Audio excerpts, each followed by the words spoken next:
Здравейте! Искам да ви покажа в това видео как може да си изплетете тези малки сърчица, които се изплитат изключително бързо. В този видеоклип целта ми е не точно да ви науча как да си ги правите, а целта ми е да ви покажа как може да си направите долната част на сърчицето заострена. Ще започна от начало. Започвате с магически ринг, правите 2 въздушни бримки, след което изплитате 3 поредни бримки с по 2 наметки.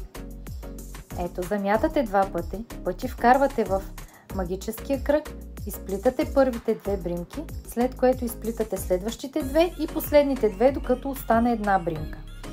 Така трябва да станат 3 поредни бримки с по 2 наметки. Това е горната заоблената част на едната половина на сърчицето. След тях следват 3 поредни бримки с по 1 наметка. Вече изкараната бримка правите 1 наметка, вкарвате иглата в магическия кръг и започвате да изплитате 2 по 2. Ето го тук. Идва и най-тънкия момент, в който вече ще си правим долната част на сърчицето. След третата бримка правите въздушна, намятате 2 пъти и изкарвате една бримка с 2 наметки. След като я изкарате, правите една въздушна бримка, вижте кадъра колко е забавен, мушкате вътре между двете наметки, изкарвате конеца и самата бримка я изплитате като залепена бримка. Точно този момент предава острата част на сърчицето. Изплитате една въздушна бримка и започвате да плетете огледалната част на сърчицето.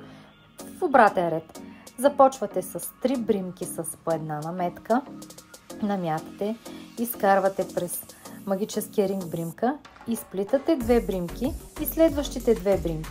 Така, следващата част е високите пълнежи. Намятате иглата 2 пъти, изкарвате бримка от магическия ринг и почвате да изплитате 2 по 2 бримки, докато завършите най-накрая с една. След изплитането на третата висока бримка, правите 2 въздушни бримки и завършвате с залепена бримка, която изкарвате от магическия кръг. Аз обичам след нея да си правя още една бримка и след това да си изкарам конеца, за да не ми се разплита. Следващия момент е да изтеглите конеца от магическия кръг, така че да се свие дупчицата и да се образува вече изплетеното сърчице. Можете да забележите как вече то си има долна заострена част.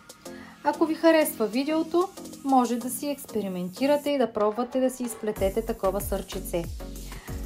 Страницата ми във Facebook се казва Плетивата Надея за играчки и подаръци. Ще се радвам, ако я разгледате и харесате.